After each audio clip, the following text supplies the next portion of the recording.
I don't normally make videos like this, and I don't usually like discussing things that can quickly become political. I'm just someone who streams, likes anime and gacha games. I like singing on the internet, and I like to keep my politics to myself and within my friend group. But a recent story in the UK and the reaction of some people to this situation made me feel like I had to get my voice out there. Mimi Yanagi is a VTuber who posted about her arrest by the UK government for commissioning not safe for work depictions of her VTuber with a lolly aesthetic. Her devices were confiscated, her art was wiped from her X account, and in the name of transparency, she was made to put her legal name in the affected account. Now she's required under supervision to only post safe for work as condition for her bail. Not only this, but her friend has corroborated her arrest through their messages and also stated that things like her dakimakuras, figurines, and other merchandise as well were confiscated. I've tried to look into this myself by looking up arrests that were made under the name she changed her account into, but unfortunately it seems like the UK doesn't make those records available to the public unless you're the actual offender.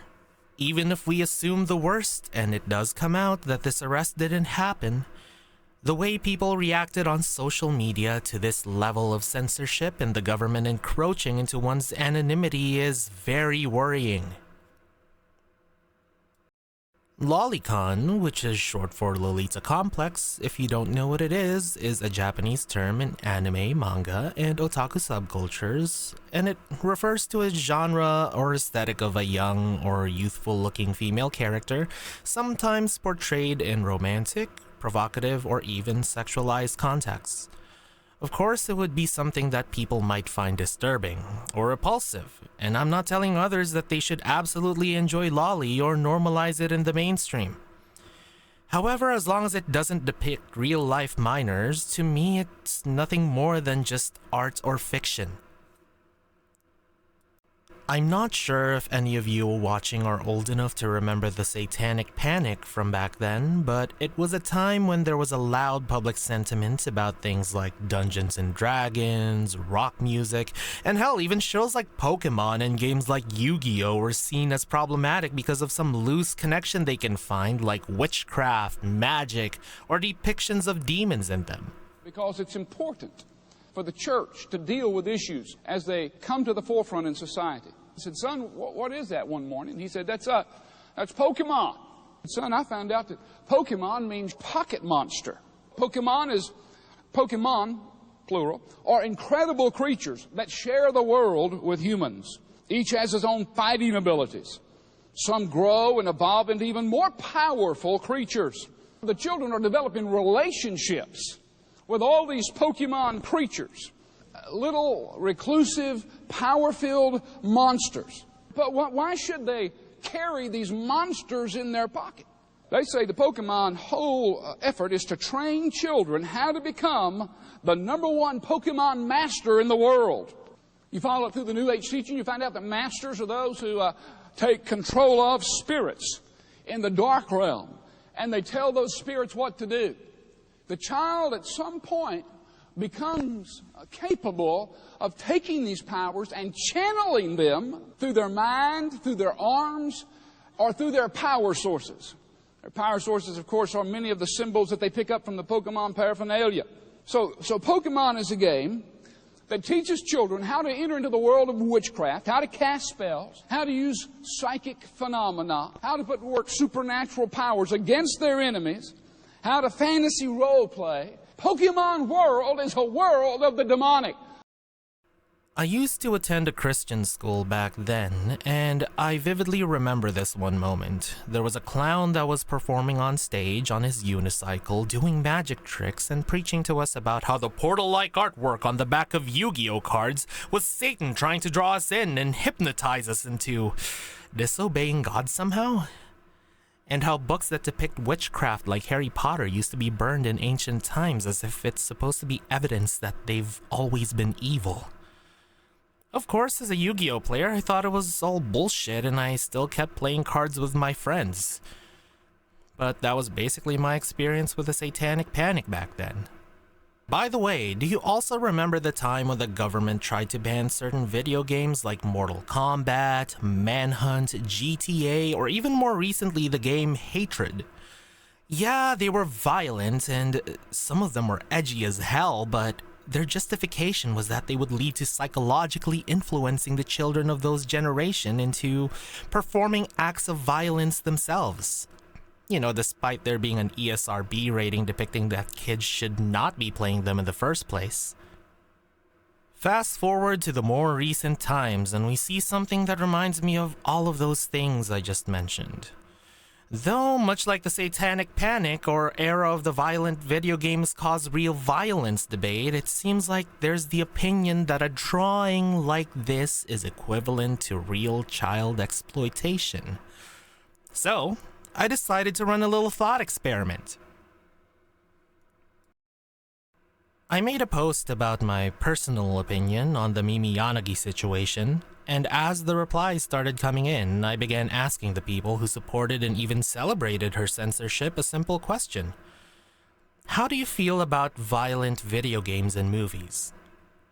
My logic is that if fictional anime drawings of young girls deserve the same kind of punishment as actual child sexual exploitation material, then should those fictional depictions of human mutilation and torture deserve the same kind of punishment as distributing gore and snuff?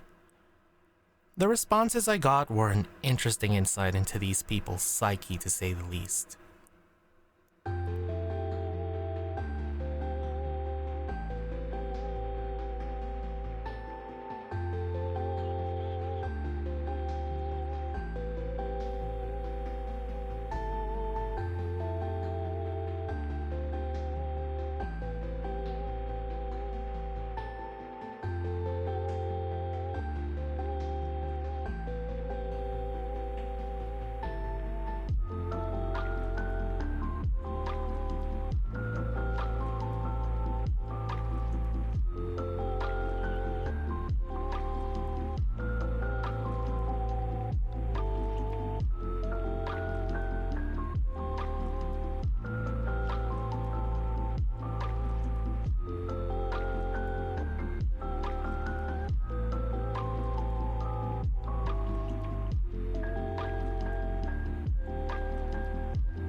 There's a very good reason that I'm against this kind of censorship.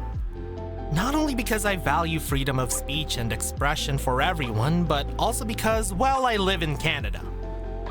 I've been hearing news of similar laws like requiring IDs to register to online social platforms in order to protect the children from harmful content wanting to be passed here.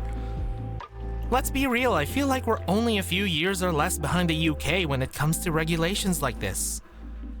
In my opinion, laws like these were never about protecting the children. It's about the government wanting to encroach into our anonymity so that they can exert control and censor us the way they want. Do you think that they'll stop with fictional art? People are already being arrested for social media posts conveying the wrong opinion in the UK. And it's a lot worse than a lot of people seem to realize. Okay, so What do you mean I can't have any alcohol? okay, well I'll tell you. Okay, the time's 20 to 3, 14:40. I'm arresting you on suspicion of improper use of the electronic communications network. Under What? 127 of the Communications Act, okay? So you do not have to say that may harm your defence if you don't mention one question, something which you later on in court. Anything you do say may be given evidence. Do you understand that? So I'm actually being You're arrested? going to be arrested, okay? Right. Take you up to the police station. Right. Ask you, okay, this is in relation to some comments that you've made on a Facebook page. Okay? Oh, really? Oh, it's a Facebook crime, is it? Okay. Right. So we need to ask you some questions about that. Right. Have you got anything in your pockets, Thomas? I've got my keys. I got No, that's about it, I think. Keys. So, anyone who's been arrested, we can search them under Section 32 of the Peace and Benevolence Act. Right. And that's for dangerous items. I mean, you said I was going to be arrested under some what information? I'm going to be arrested for posting on Facebook. Made some comments that are offensive, obscene, and people have made a complaint about that, and it's transferred. Can you tell me what this comment was? Okay, well we'll do that when we interview. All right. And so, what am I going to be locked up for the night, or? Hopefully not. Hopefully not. Right. Do I need to Unless take you my film medications us. with me? Yes, we will look at taking all of those. When do you need to take them? Well, I've got pain medications. I've got sleeping medication. I've got anxiety medications, which I might take one of those in a bit. Okay. You know. Well, if we take everything with us, then you've got everything there, haven't you? And then we've got a nurse up there. They'll be able to. Okay. They'll be able to come and see you, and then once you've been there, they can assess whether or not medication can be issued. All right. So what we're going to do is, if you want to pop yourself up, we're just going to search. You need the glasses. Yeah, search you. To come with you. My glasses. Yeah. Do you want to take them with you? But anyways, if I ask you the same question, then what do you think? Is online safety from harmful and offensive content worth giving up your freedoms and letting the government enact punishment for what they deem obscene? I'd definitely like to know. So tell me your answers in the replies and let's discuss it.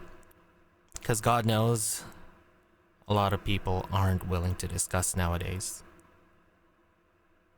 Thank you.